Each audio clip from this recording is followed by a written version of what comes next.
کے ساتھ جب ملو گے اللہ رب العزت یقیناً تمہاری بھی بخشش فرما دے گا۔ توجہ، اب وہ ابھی وہاں گیا نہیں۔ حجر اسود گناہوں کو چوستا ہے، اولیاء کرام گناہوں کو کیسے وہ بندہ چل پڑا، ابھی راستے میں ہے، اولیاء کرام کی بستی کی طرف منہ کر کے جا رہا ہے کہ موت کا وقت آ گیا۔ اب اس نے زندگی بھر تو گناہ کیے، 100 بندوں کا قاتل، اس نے کہا مرنے سے پہلے اللہ والوں کی بستی کی طرف منہ تو کر لو۔ ہم تو جاتے ہیں تو لوگ سوال اٹھاتے ہیں، یہاں یہ بندہ اللہ والوں کی بستی کی طرف ابھی پہنچا نہیں، راستے میں ہے، تو اللہ تعالیٰ کی رحمتیں کیسے برس رہی ہیں؟ موت کا وقت آ گیا، اس نے منہ کیا اس طرف اور گرا اور روح پرواز ہو گئی۔ فرشتے آ گئے، جہنم والے بھی اور جنت والے بھی۔ عذاب والوں نے کہا بھی یہ 100 بندوں کا قاتل ہے، ہم نے اس کی روح لے کے جانی ہے۔ اور اللہ کی رحمت کے فرشتے کہنے لگے کچھ بھی ہے، دل میں توبہ کی تڑپ لے کر اللہ والوں کی بستی کی طرف جا تو رہا تھا رب کی بارگاہ میں، یا اللہ اب اس کا کیا فیصلہ ہو؟ اللہ رب العزت کی رحمت ہمیشہ بندے کو بخشنے کے لیے ہماتن رب قدوس کی رحمت تیار ہے، کمی ہماری طرف سے ہے۔ اللہ فرماتا ہے زمین کی پیمائش کی جائے، اللہ والوں کی بستی کی طرف قریب ہے تو جنتی فرشتے لے جائیں، اگر اللہ والوں کی بستی سے دور ہے تو جہنمی فرشتے لے جائیں، جہنم کے فرشتے لے جائیں۔ اب پھر بھی اگر دیکھا جائے کرائیٹیریا اور معیار کے مطابق بنتا پھر بھی وہ جہنمی ہے، اس لیے کہ اللہ والوں کی بستی کی طرف ابھی وہ زیادہ گیا ہی نہیں۔ لیکن اللہ ہر چیز پر قادر ہے۔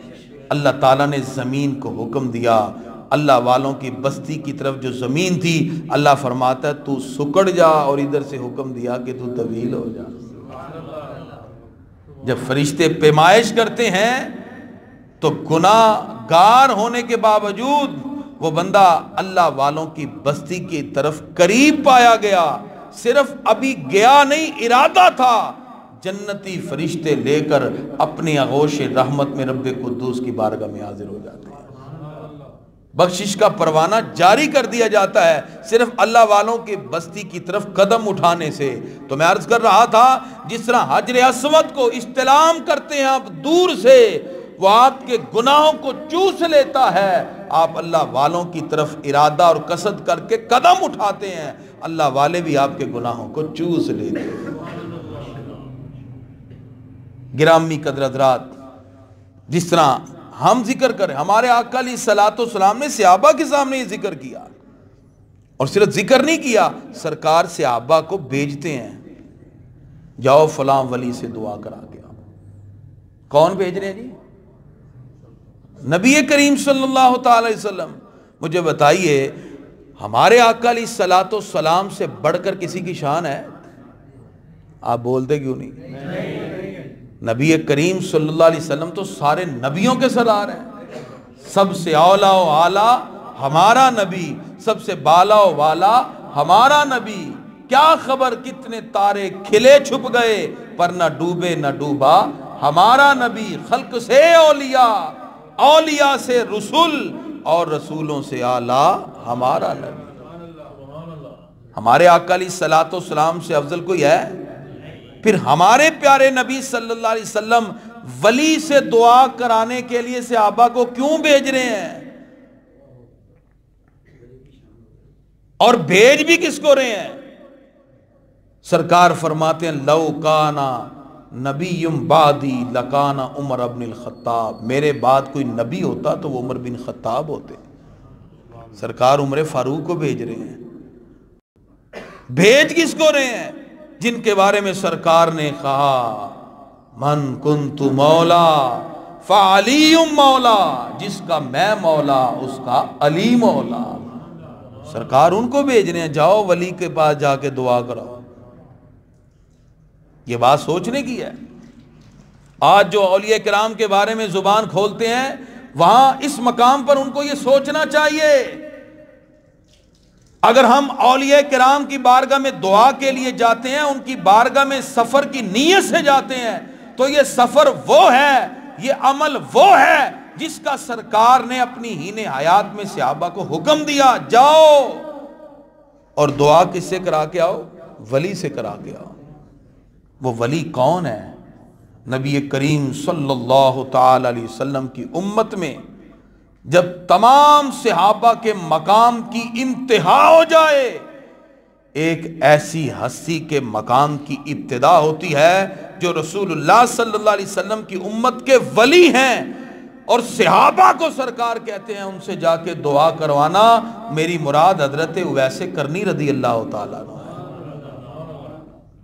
حضرت اویس کرنی رضی اللہ تعالیٰ عنہ۔ سرکار نے حضرت عمر فاروق اور مولا علی سے کہا یہ میرا جبہ ہے، یہ اویس کرنی کو دینا اور ان کے پاس جا کے ان کو کہنا رسول اللہ صلی اللہ علیہ وسلم کا یہ پیغام ہے کہ میری امت کے لیے بخشش کی دعا فرمائیں۔ مجھے بتائیے آقا علیہ الصلوۃ والسلام یہ دعا نہیں کر سکتے تھے؟ کر سکتے تھے کہ نہیں؟ سرکار نے امت کو بتا دیا، لوگو اللہ کی بارگاہ سے مانگنا ہو تو اللہ کے پیاروں کا وسیلہ پیش کیا جاتا ہے، ان کی بارگاہ میں جایا جاتا ہے۔ اچھا، اب جو لوگ آپ کسی کو کہتے ہیں جی آپ بیمار ہیں، پریشان ہیں، فلاں اللہ کے ولی کی بارگاہ میں جائیں، وہ فوراً کہتے ہیں نہیں جی نہیں، رب کو منگو جی، کسی اور کو کیوں جی؟ تو کیا عمر فاروق سے بڑھ کر کوئی دین جانتا ہے؟ مولا علی سرکار فرماتے انا مدینۃ العلم وعلی بابها، میں علم کا شہر ہوں، علی اس کا دروازہ ہے۔ مولا علی نے کیوں نہیں کہا نہیں پیارے آقا ہم نہیں شرک کرتے، ہم نے تو رب سے مانگنا ہے یا آپ سے مانگنا ہے، ہم کیوں ولی کے پاس جائیں؟ مولا علی نے جواب دیا یہ نہیں، سرکار نے فرمایا جانا ہے۔ حضرت عمر فاروق رضی اللہ عنہ کا جب دور تھا، آپ نے لوگوں کو احوال بتائے، ان کی کیفیت جو سرکار نے بتائی تھی وہ بتائی، لوگوں نے بتایا ہاں یمن میں اس طرح کا ایک بندہ ہے۔ حضرت عمر فاروق رضی اللہ عنہ حضرت مولا علی سفر کرتے ہیں، بتائیے یہ جو سفر حضرت اویس کرنی کی طرف ہو رہا ہے، جو لوگ کہتے ہیں کہ صرف مسجد نبوی کی طرف یا بیت اللہ کی طرف یا مسجد اقصیٰ کی طرف، 3 مسجدوں کی طرف سفر کی نیت سے جانا جائز ہے، باقی میں سب حرام ہے، بتائیے عمر فاروق اور مولا علی حرام کا ارتکاب کر رہے ہیں نعوذ باللہ۔ یہ سفر نہ مسجد نبوی کی طرف ہے، یہ سفر نہ مسجد حرام کی طرف ہے، نہ بیت اللہ کی طرف ہے، یہ سفر نہ مسجد اقصیٰ کی طرف ہے، یہ سفر یمن کی طرف ہے۔ اور دونوں عظیم صحابی حضرت عمر فاروق اور مولا علی اگر سفر کر رہے ہیں تو اللہ کے ولی کی بارگاہ میں دعا کے لیے کر رہے ہیں۔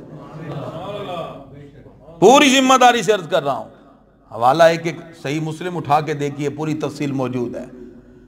جبہ اٹھایا ہوا ہے فاروق اعظم رضی اللہ عنہ، سرکار کا حکم ذہن میں ہے، اور سرکار فرماتے ہیں دعا کس سے کروانا ہے جی؟ اللہ کے ولی سے دعا کروانا۔ لوگ بڑے بڑے سوال اٹھاتے ہیں۔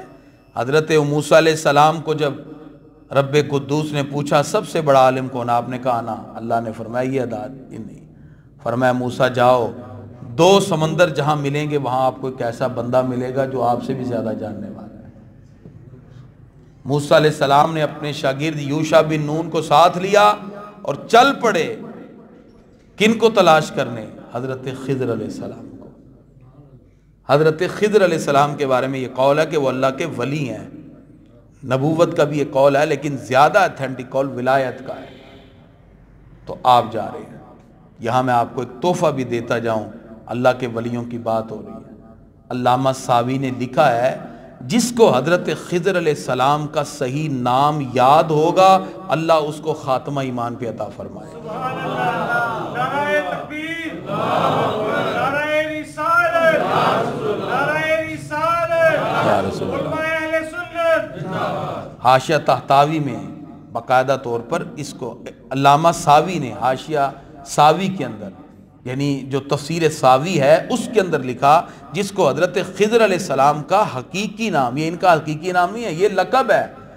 خضر کہتے ہیں سبزے کو، یہ جہاں پاؤں رکھتے تھے وہاں سبزہ اگاتا تھا، ان کو خضر کہیں، یہ لقب ہے، اصل نام یہ نہیں ہے۔ جن کو ان کا اصل نام آئے گا اللہ تعالیٰ اس کو خاتمہ ایمان پہ عطا فرمائے۔ ان کا اصل نام ہے بلیہ بن ملکان، یہ ان کا اصل نام ہے۔ حضرت خضر علیہ السلام کا اصل نام کیا ہے؟ بلیہ بن ملکان۔ آپ بھی ایک بار دہرا دیں، شاید اللہ اس کے صدقے سب کو خاتمہ ایمان پہ عطا فرمائے۔ بلیہ بن ملکان، یہ آپ کا اصل نام ہے۔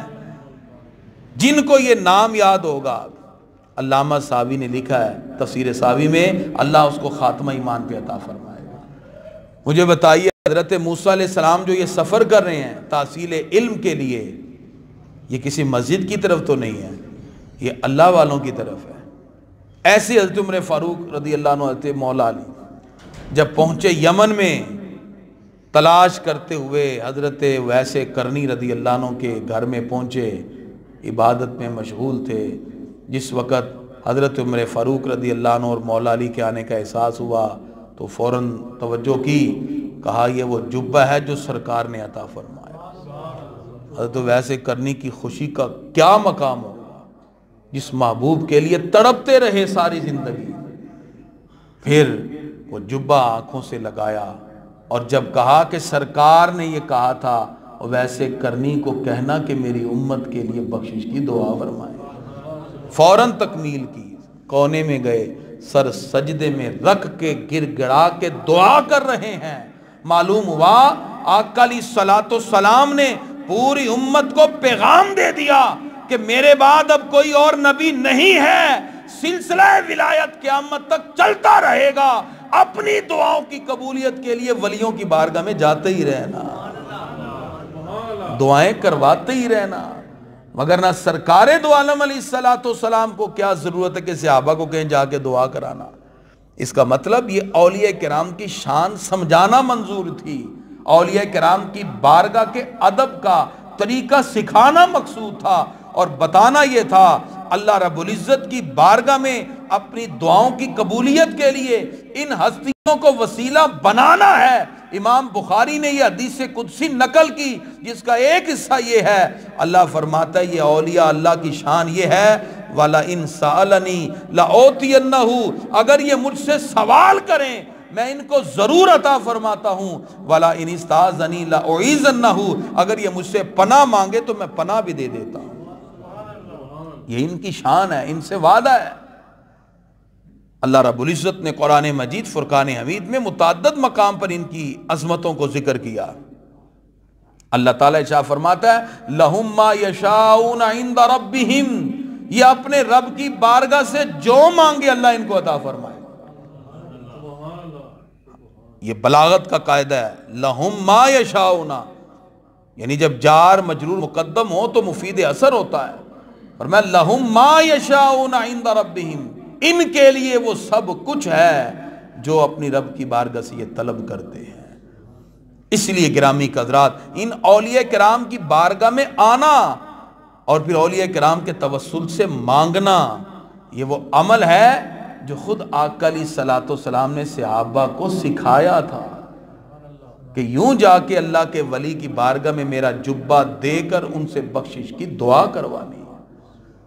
گرامی قدر حضرات، اولیاء کرام جب دنیا سے قبر کی طرف منتقل ہو جائیں وہ برزخی زندگی میں ہیں، ان کا روحانی فیوز و برکات کا سلسلہ جاری و ساری ہے، اور خالق کائنات جو ان کے ساتھ اپنے تعلق کو وابستہ رکھتے ہیں، رب قدوس پھر روحانی فیوز و برکات ان کو اسی طرح عطا بھی فرماتا ہے۔ امام حاکم نے اس حدیث کو نقل کیا جو امام بخاری کی شرط پر ہے۔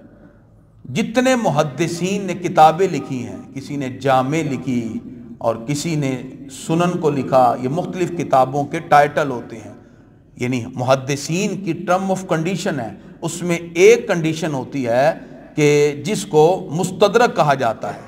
مستدرک حدیث کی وہ کتاب ہوتی ہے جس میں کسی محدث کی شرط پر جو حدیثیں رہ گئی ہوں ان کو ایک کتاب میں جمع کر دیا جائے، اس کو کہتے ہیں مستدرک۔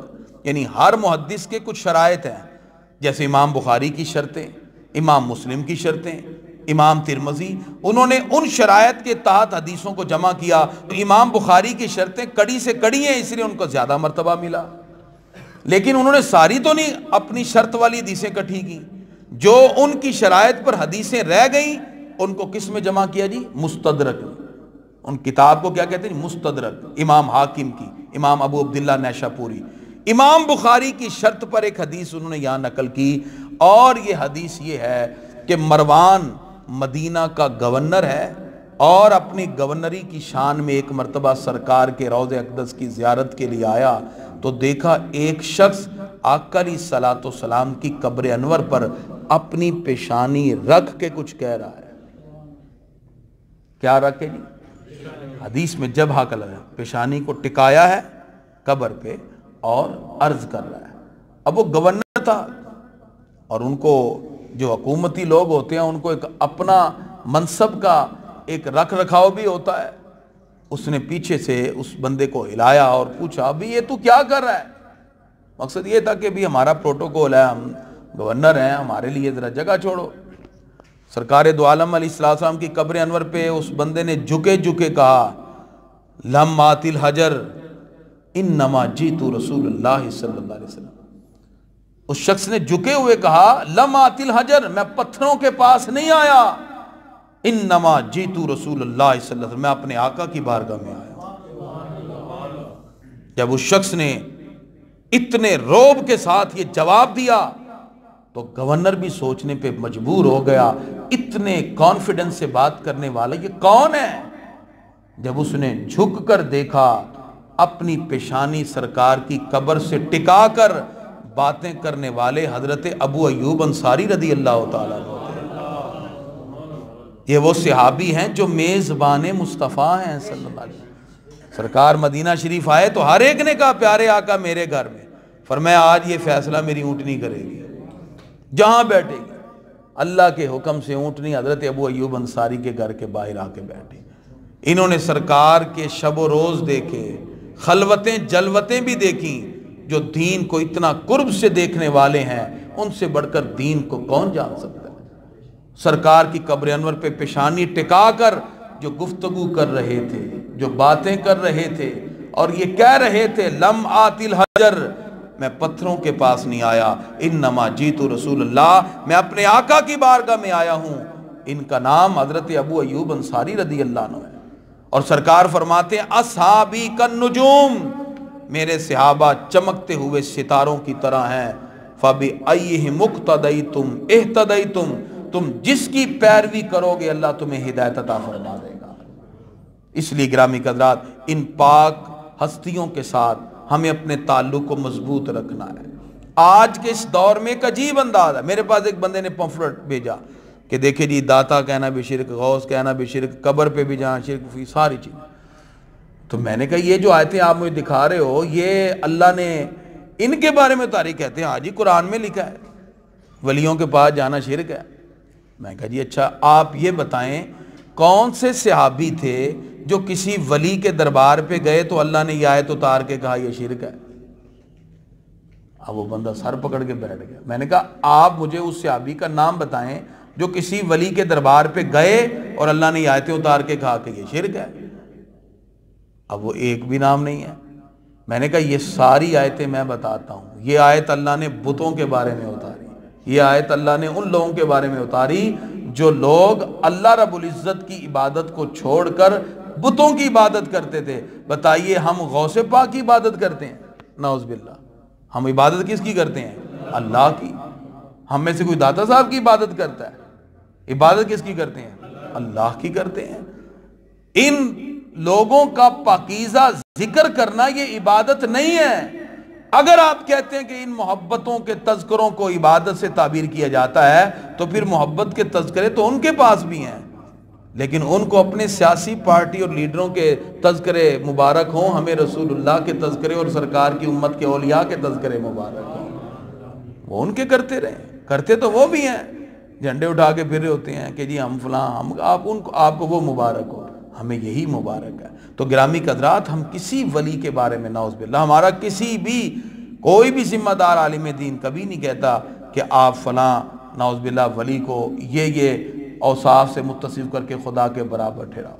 ہمارا بالکل یہ نظریہ عقیدہ نہیں. ہاں جو ہم القاب دیتے ہیں وہ القاب اس لیے دیتے ہیں یہ اولیاء کرام اللہ کی صفات کے مظہر ہیں. خواجہ معین الدین چشتی اجمیری رحمۃ اللہ نے فرمایا گنج بخش فیض عالم مظہر نور خدا. فرمایا کوئی ان کو خدا نہ سمجھے, گنج بخش فیض عالم, یہ فیض لٹانے والے ہیں, مظہر نور خدا اللہ کی صفات کے مظہر ہیں. نا کسارا پیر کامل کاملانہ رہنما۔ اور غوث پاک کی تو شان یہ ہے کہ سارے ولیوں کی گردن پہ آپ کا قدم ہے۔ اعلیٰ فرماتے ہیں جن کی منبر بنی گردن اولیاء، اس قدم کی کرامت پہ لاکھوں سلام۔ جو ولی قبل تھے یا بعد ہوئے یا ہوں گے، سبھی ادب رکھتے ہیں دل میں میرے آقا تیرا۔ دعا ہے رب قدوس کی بارگاہ میں اللہ تعالیٰ ان اولیاء کرام کے ساتھ ہم سب کو